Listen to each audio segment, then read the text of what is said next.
Nagsalita na si Transportation Secretary Arthur Tugade tungkol yan sa mga usap-usapang posible rin daw siyang nasuhulan ni Jack Lam nung siya'y presidente ng Clark Development Corporation. Aminado si Tugade, nakilala niya si Lam. May pagkakataon din daw na may pagkatangka na bigyan siya ni Lam ng regalo. At yan naman ang tinutukan ni Sandra Aguinaldo.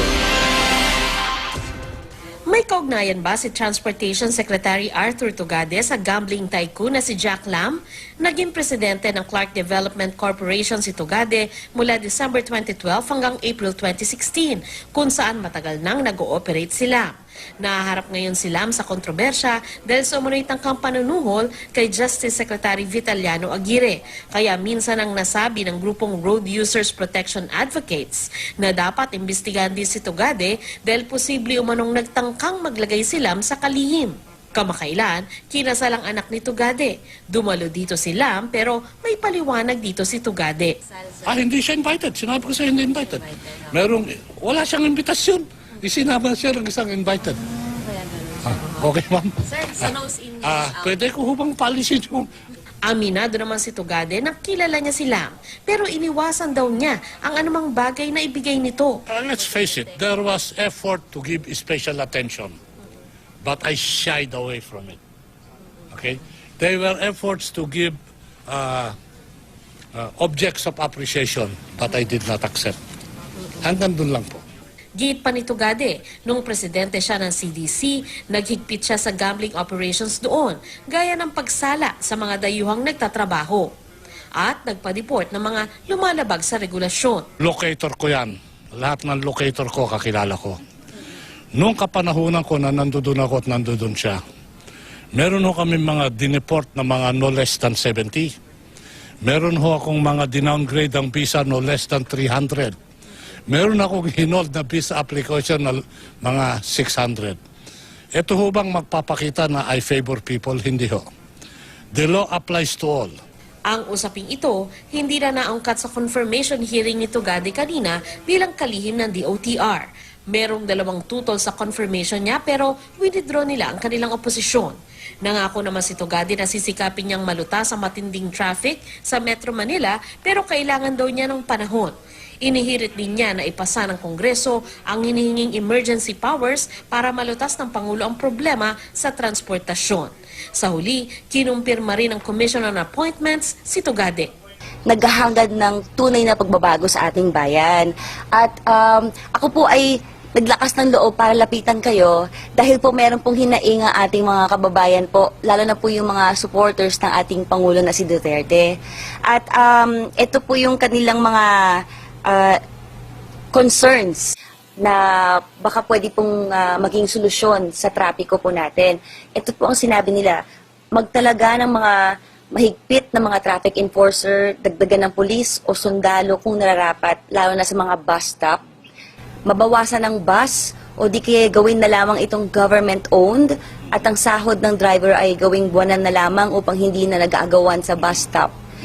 Ipagbawal ang truck buong araw. Ipagbawal ang motor sa main roads. Tanggalin ang mga paradahan ng provincial buses sa EDSA. Taasan ng multa sa mga sumusuway sa batas trapiko. Mahigpit na pagpapatupad ng no parking sa lahat ng kalsada. Ayusin ang bus stop sa buong EDSA. Napakaraming suwestyones yan. Pero ayaw mong tumbukin natin, madam. Marami sa sinabi ay ugma at sakto lang sa ginagawa namin. Bigyan natin sa sinasabing dagdagan ng mga magigiting na law enforcer. Isipin ninyo ho na 3 ahensya ang nangangasiwa sa gobyerno. Hindi pa natin sinasama ang local governments dito.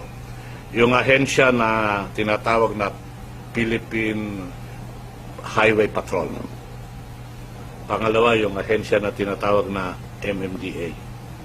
Pangatlo, yung ahensya na DOT. Nag-create ho ako niya ng interagency upang kung saan pinagbubuklod-buklod ko sila, isang misyon, isang unawa.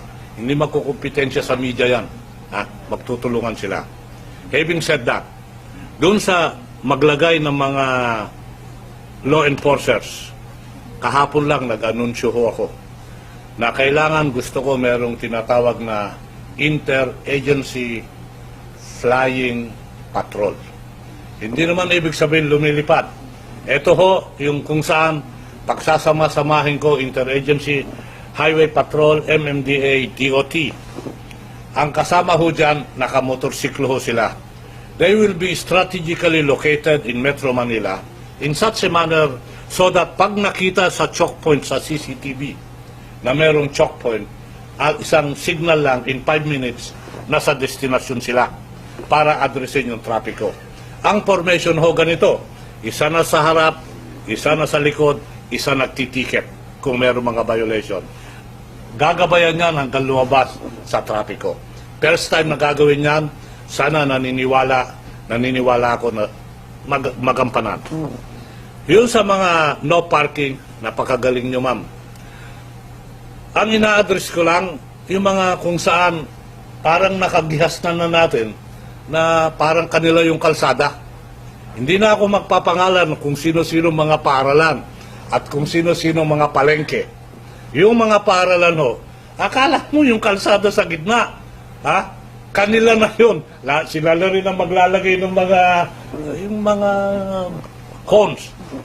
Pinagbawal ko yan. Nung last week, inumpisahan ko na ipagbawal yan. Kaya ngayon, pag dinalo mo yung mga eskwelahan na ito, lumuwag-luwag ng konti. Hindi pa rin ako happy. Gusto ko mas maluwag pa.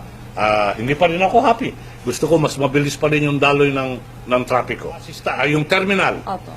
May plano ho ako dyan na mayroong tinatawag na Common Centralized Terminal. Na kung saan may terminal sa south para yung mga bus. Okay? Yung terminal na yon, hindi yung kagaya ngayon, aambagan ko ho yan ang tinatawag kong high-tech. Para yung computer ang magde-decide kung kailan pwedeng lumabas yung bus papunta sa main road. Yung provincial road hanggang diyan ka lang. Pero pag-uusapan natin kung paano isa-shuttle yung papasok. Kung meron hong ganyan sa south, meron din sa north. At gagawin natin yan. Yung mga sa terminal ngayon, nasa EDSA, pinag-aaralan ho natin na isatabi mo na yan. Pero dapat lang na pag sinatabi mo yan, meron kang nalilipatan. So, kailangan pagtutugmain ho yun. Yung mga kolorom, talagang hindi ko palalagpasin yan.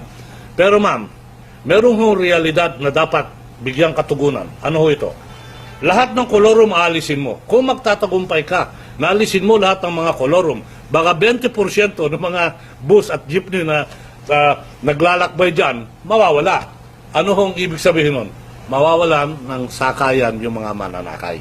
Kaya dapat ibabalanse mo yan. Magdagdag ka ng mga ibang sasakyan, ari ng gobyerno, marahil. Magdagdag ka at mag-open ka ng bagong prangkisa, marahil. Pero pag ako nag-open ng bagong prangkisa, hindi na pwedeng kung ano-ano lang. Kailangan, komportable ka, may wifi ka, at meron kang CCTV. Yun o, kailangan. Para naman hindi lang assured yung comfort ng mananakay, assured din yung safety. Sir Art, posible po ba yung mga truck daw? Iba na yan sa Usapan natin yung truck. Yung containerized truck, yung mga truck na nagdadala ng mga containerized cargo, napakagandang ideya yan.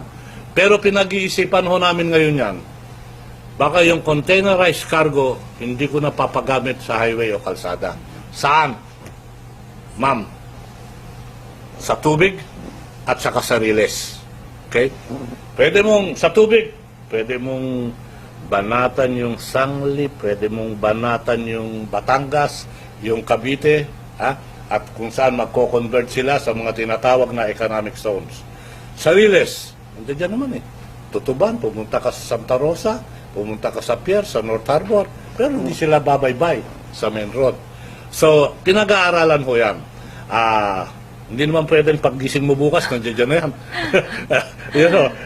Paplanuhin mo pa yan, hanapan mo. Pero siguro, in 1 year, nakaprograma na yan. Sir, pag-usapan naman daw po natin yung taxi problem. Yes, ma'am. Gusto sana po ng ating mga kababayan na magkaroon ng hotline o sumbungan para po masumbong yung mga mapang-abusong taxi driver, yung mga hindi gumagamit ng metro at namimili ng pasahero. Dapat lang yan, ma'am.